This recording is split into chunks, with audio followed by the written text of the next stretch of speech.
왜 요리 괴물의 요리가 이렇게 훌륭해도 바이럴 타는 게 아무것도 없느냐? 대중들이 상상이 안 가요. 그게 뭔데 씹더가 느낌이 되는 거예요. 그리고 그래서 최강록의 요리가 미치는 거예요. 너무 단순한 조리 방식? 상상할 만한 레이어? 근데 그 깊이가 미쳐. 내가 아는 맛일 것 같은데 심사위원들이 미쳐요. 서바이벌의 악마예요. 안녕하세요. 고양식당입니다. 하이.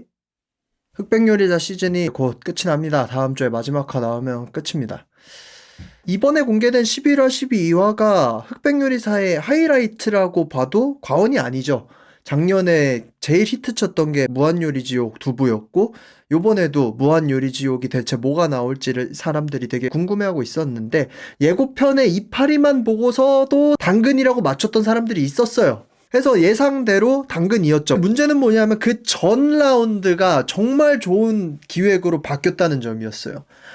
작년에 나폴리 마피아의 우승이 조금 폄하됐던 이유 중에 하나가 그때 이제 세미파이널 1차 미션이 인생을 요리하라였는데 자신의 인생을 단 하나의 요리에 담아라 이런 거였어요. 그러니까 이게 제작진들이 해보니까 깨달은 거죠. 인생을 담아라 이런 되게 추상적이고 현학적인 걸 주제로 요리사들의 실력을 평가하기가 거의 불가능하다는 거를 이제 제작진들이 깨달은 거예요. 인생을 요리하라 라고 했을 때 참가자들도 이제 감을 못 잡잖아요. 뭐지? 내 인생에서 제일 중요한 요리를 하라는 건가? 장호준 셰프의 쿠로 담아내기. 업장에서 코스트 좋게 정말 양파 하나 가지고 적은 코스트로 높은 효율을 뽑아서 내 요식업 인생을 바꿔준 요리다라고 내놓을 수는 있겠지만 근데 그래봤자 양파 요리예요. 그래봤자 요리하는 도라의 윤남노 셰프님 못난이 어니언 스프 이 못난이 양파가 나 같아서 어니언 스프를 만들었다라고 했는데 그래봤자 어니언 스프였어요. 그러니까 사람들이 이걸 봤을 때 이게 뭐 최고의 요리를 하라는 건지 뭘 하라는 건지 직관적으로 시청자들한테도 와닿지 않고 평가 기준도 되게 난해했던 거야. 이거를 제일 인생 요리를 잘 가져온 사람을 뽑아야 돼. 그냥 제일 맛있는 사람을 뽑아야 돼. 심사위원 이들의 인생을 알 수가 없으니까 결국에는 그냥 요리 잣대로만 판단할 수밖에 없는 건데 이게 별로 대결이 안 되는 거야. 그러니까 제작진이 이번에 이를 정말 악물고 기획했다는 게 느껴지는 게 무한요리 지옥이 있다면 이번에는 무한요리 천국을 만들자라고 기획을 해버린 거야. 나폴리 마피아가 인생을 요리해서 똑똑하게 할머니의 개국지 파스타 굉장히 스토리텔링도 담으면서 요리도 담으면서 완성도가 굉장히 높은 파스타를 가지고 왔지만 이 인생을 요리하라의 난이도와 무한요리 지옥의 난이도가 시청자들이 봐도 너무 차이가 나니까 나폴리 마피아의 우승을 폄하하는 사람들이 굉장히 많았죠. 물론 지금은 나폴리 마피아가 엄청나게 잘 나가면서 굉장히 똑똑한 사람이구나를 다들 알지만 그래서 요번에 무한요리 천국은 지옥의 완전히 반대편이에요.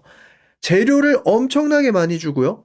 시간도 엄청나게 많이 주고요. 심지어 이게 최고의 기획인 것 같은데 제출할 수 있는 DC의 제한마저도 없어요. 무한히 제출하고 무한히 제출할 때마다 점수가 판단되고 최고점만 갱신하면 된다는 거예요. 재료가 많을수록 그 재료들은 함정이 됩니다. 무한한 시간, 무한한 재료, 무한한 선택권은 오히려 여러 가지 옵션 속에서 사람을 길을 잃게 만들어요. 이거는 어떤 업종이든 마찬가지입니다. 꼴이 없는 데서 네 최고의 음식을 만들어 3시간 동안 이라고 했을 때 그럼 여기에 어떻게 투자를 해야 될지가 각자 셰프들의 선택인 거죠. 임성근 셰프님은 하고 싶은 게 분명한 사람이었어요. 자기가 하고 싶은 요리가 많았고 알고 있는 소스가 5만 개나 돼요. 5만 가지 레시피를 아시는 분이고 한식을 알리고 싶은 분이었어요. 이분은요 삶을 서바이벌에 맞춰서 사시는 그런 분이 아니에요. 그냥 테토남이에요. 내가 하고 싶은 걸 해야 돼요. 내 결을 지켜나가야 되는 거야. 이 대회가 전부가 아니기 때문에 나를 보여주는 게 목적인 분인 거예요. 그게 사실 제일 근본적인 브랜딩이고 캐릭터성이죠. 그게 임성근 셰프님이 사랑을 받았던 이유인 거고 여기서 무한요리 대결에서 임성근 셰프님은 완전히 진짜 상상도 못할 전략을 취하셨죠.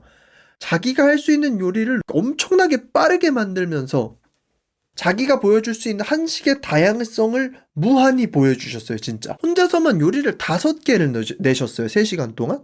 한 요리당 30분 걸리신 거예요, 30. 안성재 셰프도 얘기하고, 백종원 대표도 이제 효종갱까지 내시고 4번째 안창살 수삼냉채 내셨을 때, 이때도 밸런스를 더 가져가실 수 있을 것 같은데 훨씬 더 잘하실 수 있을 것 같은데 왜 이렇게 하시지? 이런 얘기를 했는데 안 임성근 셰프님은 이 정도로 다양한 한식을 할 수 있다는 걸 보여주고 싶으셨던 것 같아요. 어차피 예전에 시즌 1에서 최강록 셰프님이 얘기했던 명언 중에 하나가 결국 이 세트는 허상이다. 여기는 다 사라질 것이다. 이런 얘기를 하셨는데 결국 임성근 셰프님은 자기가 할 수 있는 모든 것을 이 라운드에서 보여주시고 자기의 삶의 궤적의 연장을 여기서 보여주셨어요. 그래서 뭐 최종적으로 봤을 때 총합 점수 867점을 받으셨어요. 천국에서도 무한요리 지옥의 그 30분 게임을 혼자 하고 계셨습니다. 참 대단한 분이신 것 같아요. 그 자기의 곤조가 확실히 있으시고. 여기서 이제 요리괴물이 자기가 왜 요리괴물인지 슬슬 보여주기 시작했는데 첫 번째 해물 스프를 했어요. 봄나물이랑 섞어가지고 조개 육수를 굉장히 진하게 내서 야채들이랑 킹크랩 해가지고 스프를 만들었는데 조개 육수만 굉장히 진하게 내도 염도가 꽤 올라갑니다. 꽤 많이 올라가요. 그래서 그 최현석 셰프님 시그니처 봉골레가 소금으로 간 안 한 봉골레잖아요. 그게 되는 게 조개 육수만 내도 간이 굉장히 세요. 그래서 백종원 대표는 이 요리를 먹고 꽤 높은 점수를 줬어요. 93점. 근데 안성재 셰프는 65점을 줬죠. 정말 낮은 점수를 줬어요. 왜 백종원 대표는 높게 줬고 안성재 셰프는 낮게 줬을지 추측을 해보자면 조개 육수랑 봄나물을 섞은 저 수프의 염도는 낮진 않았을 겁니다. 확실히 짭짤했을 거예요. 그리고 요리괴물이 요리를 하면서 간을 안 봤을 리는 결코 없고요.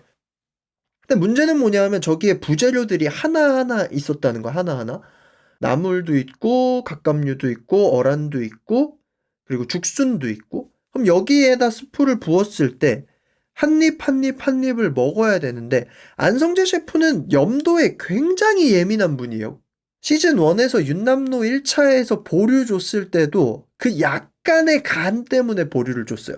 그럼 이 해물 스프를 먹었을 때 안성재 셰프님은 요리의 의도를 파악을 했을 때 스프랑 죽순도 떠먹어야 되고 스프랑 그 살도 떠먹어야 되고 스프랑 나물도 떠먹어야 되고 이거를 중첩돼서 계속 먹어야 되는 요리라고 이제 의도를 파악을 했어요.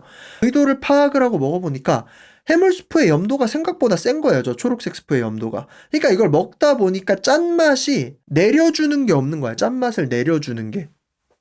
그러니까 안성재 셰프님이 생각한 그 염도의 밸런스를 무너뜨린 거죠. 그렇기 때문에 안성재 셰프의 입맛에서는 저 스프는 야채들과 조화를 이루지 못하고 염도는 계속해서 혀에 중첩되기 때문에 이걸 내려줄 게 없으니까 완전히 무너진 디쉬라고 판단을 해서 최하점을 준 거죠. 그럼 그렇다고 저게 뭐 못 먹을 정도로 짠 염도였을까? 그건 아니었을 거예요. 완전히 그 미묘한 염도에서 밸런스가 무너진 거죠. 아마 조개 맛이 굉장히 센 감칠맛이 강력하고 그것이 봄나물의 향과 잘 어우러지는 스프였을 겁니다. 스프 안에 있는 곁들이는 것들의 맛을 가렸다는 거죠. 근데 이 뒤가 중요한 게 잘못된 점을 알고 개선점을 바로 찾을 수 있는 게 전 실력이라고 생각을 하거든요.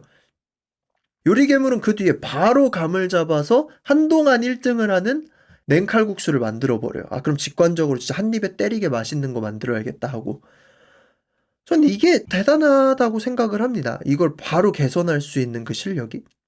그래서 저는 무한요리 천국에서도 요리괴물을 보면서 꽤나 감탄을 했는데 근데 그걸 보면서도 생각을 한 게 요리괴물이라는 캐릭터도 캐릭터지만 요리괴물의 요리도 딱히 흑백요리사 2를 보면서 사람들에게 회자되는 게 거의 없거든요. 그러니까 사람들에게 인기가 별로 없어요. 그 요리 자체가 바이럴 되는 게 거의 없어요. 왜 그럴까에 대해 생각을 해봤는데 이거는 이따가 무한요리 지옥 얘기하면서 이어서 하는 걸로 해보겠습니다.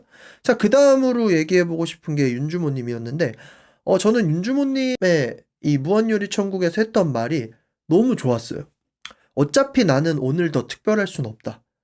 뭐 나는 그냥 나다. 내가 오늘 갑자기 더 특별해질 순 없다. 전 그 말이 너무 좋았어요. 그리고 이거는 윤주모님이 흑백요리사에서 보여줬던 모든 요리에서 일관되게 드러나는 거예요.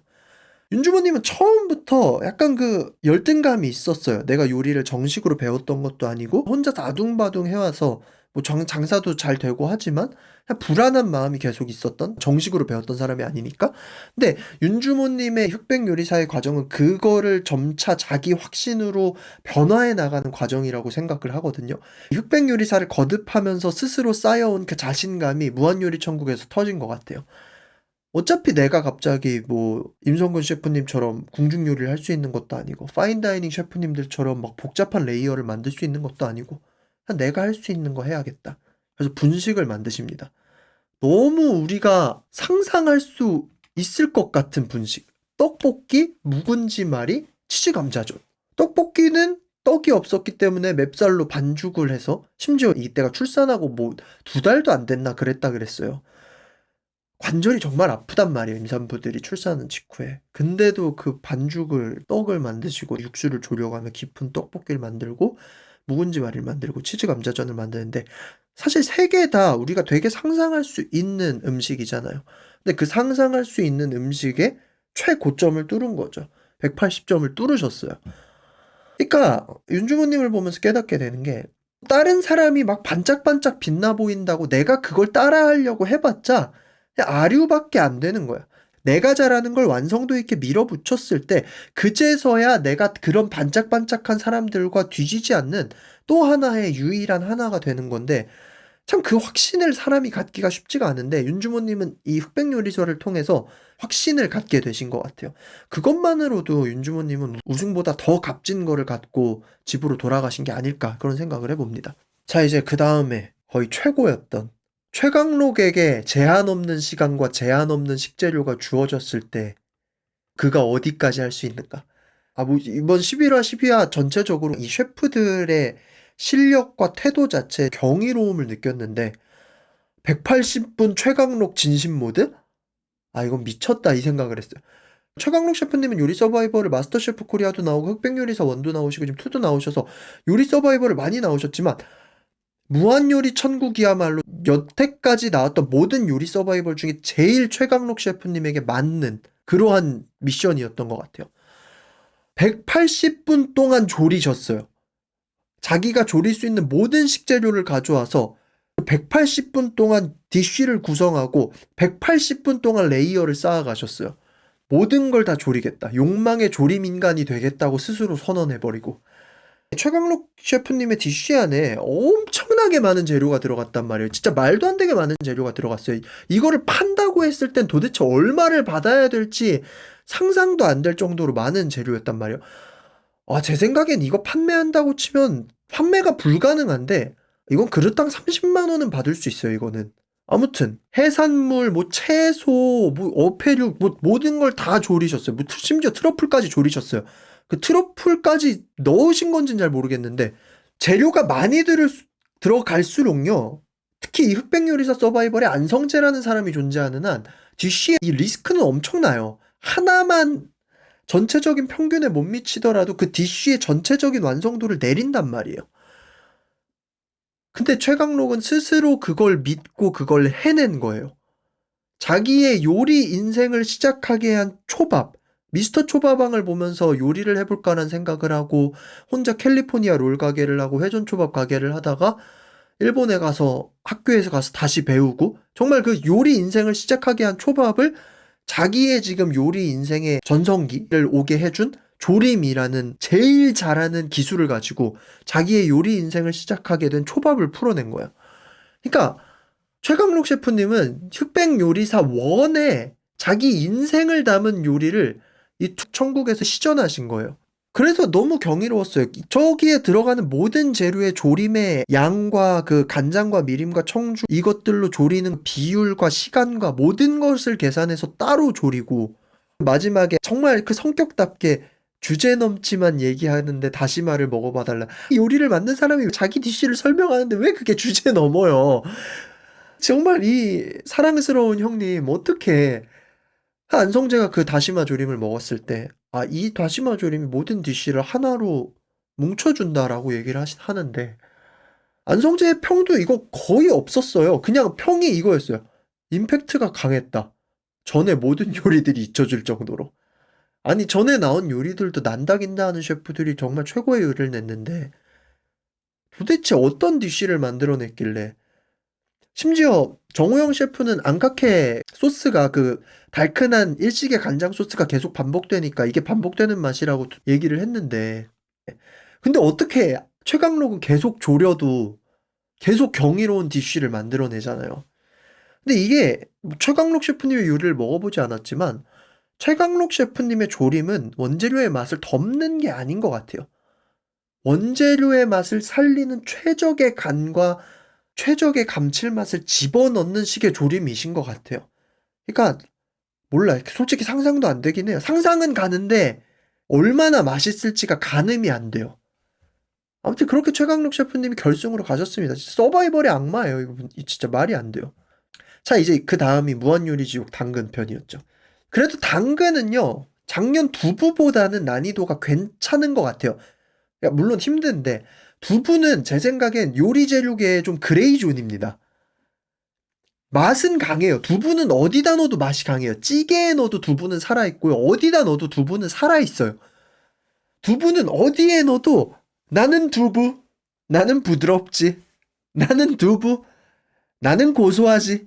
약간 이런 느낌이에요. 맛이 센데 맛의 상한치가 높지는 않아. 뭘 해도 두부야 어차피. 근데 당근은 아예 야채 쪽으로 가버리니까 이게 비건 식탁에서는 메인을 뚫을 만한 재료가 되거든요. 당근은 당근 스테이크를 할 수도 있고, 왜냐면 당근 자체가 가지고 있는 게 채즙과 달큰한 맛이 있기 때문에. 그래서 개인적으로 보면서 시즌 1은 차력쇼 같은 느낌이었고 시즌 2는 차력쇼보다는 셰프들의 기술의 향연에 가까운 그런 느낌이었어요. 그리고 요리사들도 오히려 요리 천국은 완전 예상치 못했던 미션이니까 허둥지둥했는데, 요리 지옥은 다들 마음의 준비를 하고 있어서인지 더 각 잡고 빠르게 타다닥 쳐내시는 것 같더라고요. 여기서 이제 제일 인상 깊었던 거는 후덕죽 셰프님이었어요. 말이 안 됐어요. 경이로웠어요. 그냥 후덕죽 셰프님의 그 삶이 상상이 가는. 그리고 내가 저 나이에 갔을 때 후덕죽 사부님이 49년생이세요. 말이 안 되잖아요. 76세는 어떤 업종이더라도 은퇴하고 원로가 되는 나이인데, 후사부님은 눈빛이 요리 천국도 3시간 동안 요리하는 게 너무 힘드셨을 텐데 당근에서는 거의 신선 모드. 그러니까 눈빛이 서늘할 정도로 살아계셔가지고 반죽하실 때 안성재 셰프가 후덕죽 사부님 모습을 보면서 경의에 가까운 눈빛을 보내면서 보잖아요. 그리고 거기서 후덕죽 사부님의 등 뒤로 김 같은 게 올라가잖아. 야, 그거는 어떤 영화보다도 영화 같은 연출이었어요. 근데 그러고서 나온 요리 너무 귀여워요. 꼬마 당근튀김. 일종의 딤섬이죠. 그 딤섬이라는 게 우리나라에서는 쇼마이나 샤오롱바오나 그런 고기나 새우 들어간 것만 딤섬이라고 생각을 하시는데, 뭐 정지선 셰프가 많이 알리긴 했지만 딤섬이라는 건 사실 작게 먹을 수 있는 모든 디쉬가 딤섬입니다. 되게 많아요. 창펀도 있고 만두 같은 것도 있고 이런 후덕죽 사부님이 만든 달콤한 딤섬들도 있고.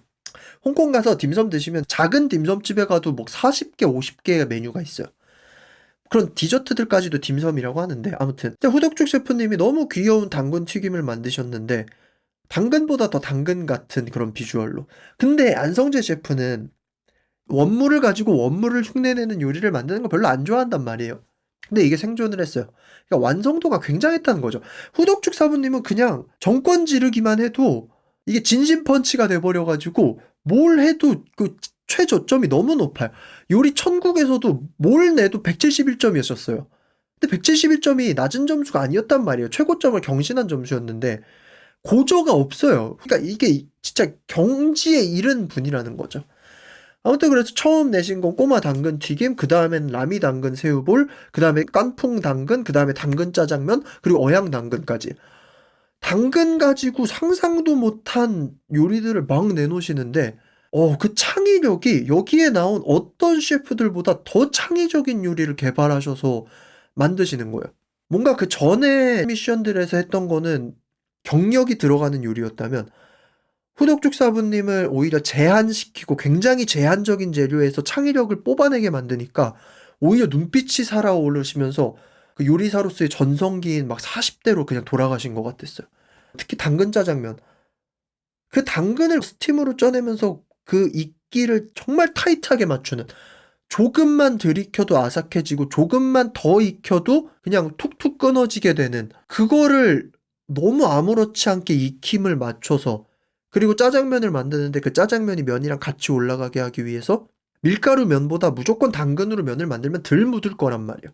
그러니까 고기도 면처럼 만들고 야채도 다 면처럼 만들어서 그걸 한 입에 떠먹을 수 있는 면치기가 가능한 당근 짜장. 그리고 마지막에 어양 당근.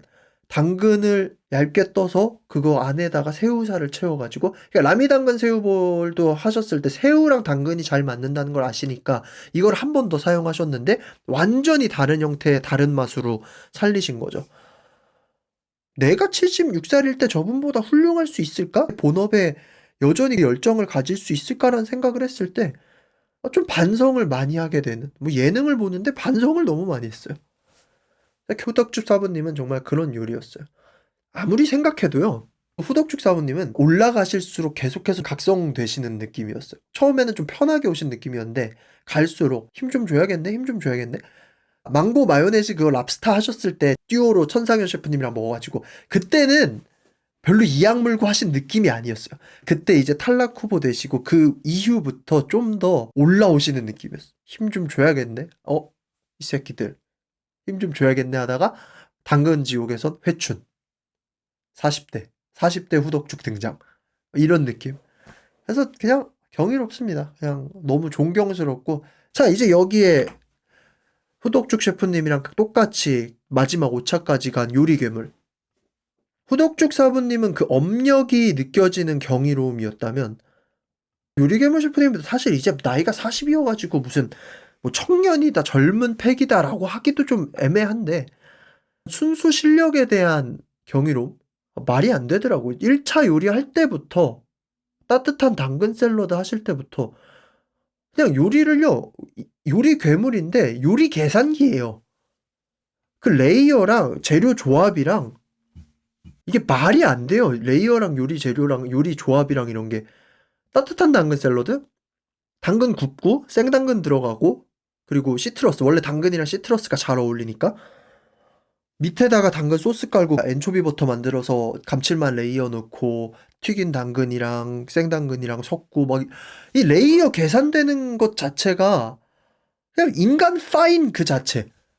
그 다음에 당근 두유찜과 스모크 당근 타르타르. 당근 두유찜만 하면 이게 맛이 모자랄 수 있으니까 당근을 또 태워서 당근 타르타르를 만들어서 식감을 만들어 놓고, 그러니까 이게 계산돼서 올라가는 것 자체가 너무 완벽한 계산이 되는 거야. 그래서 여기서 이제 1차, 2차가 거의 전체 요리처럼 됐으니까 3차에서 좀 무거운 요리. 당근을 튀겨서 이거를 커리 향신료 쪽으로 풀어내서 슈를 만들고 커리 소스를 만들고, 마지막 네 번째 당근 수프에서는 샤프란으로 맛을 내고 거기에 또 이제 시트러스를 섞어서 당근 수프를 만들고, 그리고 마지막 당근 케이크는 진짜 놀라웠던 게 당근 케이크이라는 거는 굉장히 우리에게 익숙하잖아요. 근데 이 당근을 과일로 접근을 한 거죠. 과일로. 당근의 맛을 갈아서 빵처럼 만든 게 아니라 당근을 시럽을 만들고 당근을 청을 만들고 당근을 전과를 만들어서 당근의 달콤한 맛을 끌어올려서 디저트로 만든 거예요.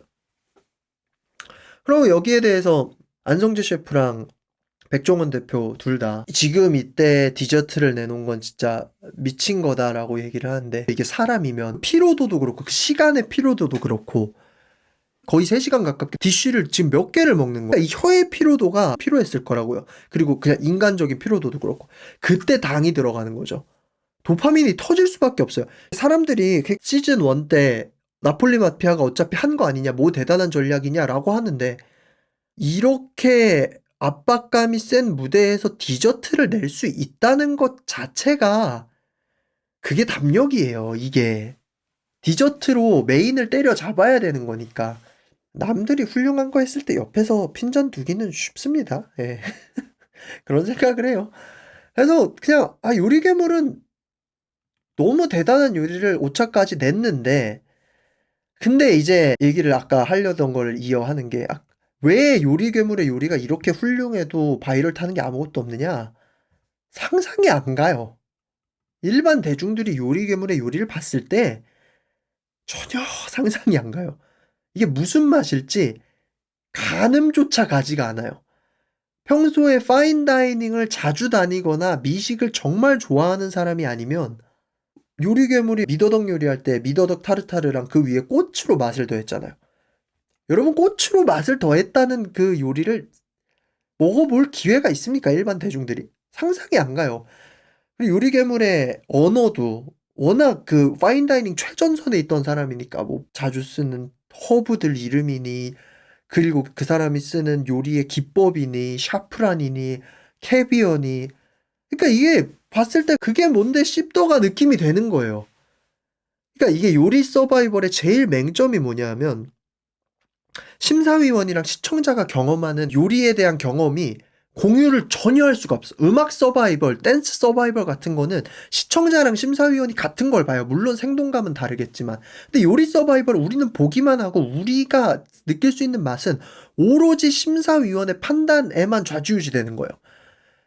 그럼 우리가 할 수 있는 건 상상뿐인데 파인다이닝 셰프, 요리 괴물이 내는 요리는 상상이 안 가니까 안성재가 아무리 맛있다고 해도 그게 뭔데 씹더가가 될 수밖에 없는 거예요. 작년에 에드워드 리 셰프님이 굉장히 하입됐었죠. 두부로 치킨을 만들어, 두부로 비빔국수를 만들어. 에드워드 리 셰프님의 요리의 특징은 뭐냐면 굉장히 기발한데요. 그게 상상이 가능한 범주 안에 있었어요. 그리고 상상이 가능한 범주가 아니면 적어도 우리가 익숙하게 보던 거랑 뭔가 링킹이 되는 게 있었어. 연결이 됐어요. 결승에서 만든 떡볶이? 뭔가 새롭지만 그래도 떡볶이의 모양. 뭔가 링킹이 돼요. 우리의 머릿속에서. 후덕죽 사부의 당근 짜장이 이번에 제일 바이럴 되는 요리예요. 링킹이 돼요. 우리가 잘 먹는 짜장면에 면이 당근이야? 저게 무슨 맛일까? 상상은 가는데 가늠이 안 돼야 돼요. 문제는 요리괴물의 요리는 그냥 상상도 안 돼요. 무슨 맛이 날지 맛있나 보다. 여기서 끝날 수밖에 없는 거예요. 나폴리 마피아도 흑백 요리사에서 만들었던 요리들 중에 제일 바이럴이 세게 됐던 게 밤티라미수예요. 왜냐? 상상이 가니까. 다들 먹어본 티라미수니까. 그 뒤에 나폴리 마피아가 만들었던 개국지 파스타. 완성도 너무 높다 그랬어. 안성재 셰프가. 거의 완벽하다 그랬어. 90점 만점 줬어요. 그리고 우승하게 한 그 자기의 이름을 건 심장을 건 파스타? 그 요리 안에 막 양갈비, 양내장으로 만든 이탈리아식 만두 막 여러 가지 요소들이 너무 많았는데 그러니까 이게 최강록 셰프의 그 조림 요리랑 비슷한 거였던 거죠. 근데 이것도 완벽에 가깝다 그랬는데 이것도 사람들에게 되게 평가절하됐어요. 그냥 막 에드워드리가 만든 떡볶이가 더 훌륭한 거 아님? 이런 얘기가 굉장히 많았어요. 왜냐하면 결국에는 이것도 링킹 될 게 없는 거예요. 대중들이 이 요리를 보면서 내가 연결돼서 상상될 만한 게 없는 거야. 그냥 안성재 셰프가 맛있다 그러니까 맛있나 보다. 여기서 끝나는 거죠. 내가 상상할 수 있는 요리에 마음이 더 갈 수밖에 없는 거야. 그러니까 이게 요리 서바이벌의 한계인 거죠. 물론 내가 상상할 수도 없는 음식이 심사위원들이 극찬을 했을 때 카타르시스가 있을 수는 있지만 결국에는 상상이 가야지 거기에 대한 이입이 되는 거죠. 뭐 이제 이렇게 하면 아마 작년에도 트리플 스타가 약간 요리 괴물 포지션이었는데 트리플 스타 요리는 다 맛있어 보였다 막 이런 얘기 할 수 있는데 트리플 스타님은 두부 가지고 굉장히 상상이 갈 만한 요리를 하셨어요. 다 전부 다. 그래서 저는 요리 괴물이 더 대단한 것 같아요. 이런 파인다이닝식의 레이어 쌓는 거는 손종원 셰프님도 맨날 맥북 들고 다니시잖아요. 먼저 쓰고 계산을 엄청 많이 해서 만드는 식의 요리란 말이에요. 근데 요리 괴물님은 그냥 당근 가지고 이거를 촉촉촉 해버려요. 파인다이닝식의 그 레이어를 수겹을 쌓는 거를. 괴물이에요 이거는. 그리고 그런 레이어들이 겹겹겹 겹쳐져서 빡 꽂힐 때 이 레이어들이 겹겹겹 겹쳐져서 뭔가 하나의 뭔가로 딱 맞물렸을 때 안성재 셰프가 임성근 셰프님이 무한요리 천국에서 마지막 갈비 요리를 내셨을 때 약간 그 섬찟함이 없다라고 했는데 그 레이어들이 쌓여서 이게 왜 맞아 하는 것들이 따다다다닥 맞았을 때 빡 꽂히는 그게 섬찟함이거든요. 물론 그 섬찟함이 모든 요리에 다 있을 필요는 없어요. 그리고 그 섬찟함이란 게 사실 일반 대중 디쉬랑 파인 디쉬를 넘어가는 기점이에요. 그리고 그 섬찟함은 어차피 미각을 유린하는 걸 좋아하는 미식가들이 아니고서는 캐치하기도 쉽지 않아요. 그래서 굳이 그 섬찟함을 모든 요리하는 사람들이 추구할 필요는 없어요. 근데 문제는 뭐냐면 백종원 대표도 그렇고 안성재 셰프도 그렇고 엄청난 미식가란 말이에요. 근데 그 섬찟함이 둘 사이에 공통점으로 터졌을 때 대중적인 요리가 이길 수는 없는 거예요. 그래서 사람들의 아쉬워하는 게 느껴질 수 있는 거죠. 왜냐면 우리가 상상할 수 있는 범주는 대중적인 요리와 링킹이 돼 있거나 아니면 대중적인 요리가 최고점을 찍었을 때니까. 그리고 그래서 최강록의 요리가 미치는 거예요. 너무 단순한 조리 방식? 우리가 상상할 만한 레이어? 근데 그 깊이가 미쳐. 가늠이 안 돼. 상상은 되는데 맛의 깊이가 가늠이 안 돼. 그니까 최강록 셰프님이 그냥 단순히 캐릭터만 좋아서 되는 게 아니라 요리 서바이벌에 나올 때마다 반응이 이렇게 뜨거울 수밖에 없는 겁니다. 딱 봤을 때는 그냥 내가 아는 맛일 것 같은데 심사위원들이 미쳐요. 그러니까 이분은 요리 서바이벌이 너무 최적의 요리를 내는 분인 거예요. 그래서 무한요리 천국과 지옥에서는 최강록 셰프, 요리괴물, 후덕축사부님 이 세 명이 정말 경이로웠고 그 개인적으로는 술 빚는 윤주모님의 그 삶에 대한 태도 그리고 확신을 얻은 듯한 모멘트 그게 정말 좀 가슴을 울렸어요. 임성근 셰프님은 끝까지 자신의 모습을 보여주셨고 아마 이제 이 프로그램이 끝나도 임성근 셰프님은 시작이시겠죠. 이제 노를 모토로 저으실 거예요. 계속해서 그 호쾌한 모습을 잘 보여주셨으면 좋겠고 결승은 뭐 누가 갈지는 모르겠지만 정말 멋진 DC를 내놓을 수 있는 멋진 미션이 결승에서 나오기를 기대하겠습니다. 아쉽네요. 그래도 흑백요리사로 많은 분들과 또 이렇게 만날 수 있었는데 흑백요리사가 끝나더라도 저의 이야기는 또 계속될 테니 구독과 좋아요로 함께 해주시면 정말로 감사하겠습니다. 흑백요리사 이번 11화 12화 보고 들었던 생각들도 댓글에 많이 남겨주시고요. 같이 이야기해보면 재밌을 것 같습니다. 댓글창 눌러서 하입 버튼 꼭 부탁드리겠습니다. 지금까지 고양식당이었습니다. 빠이.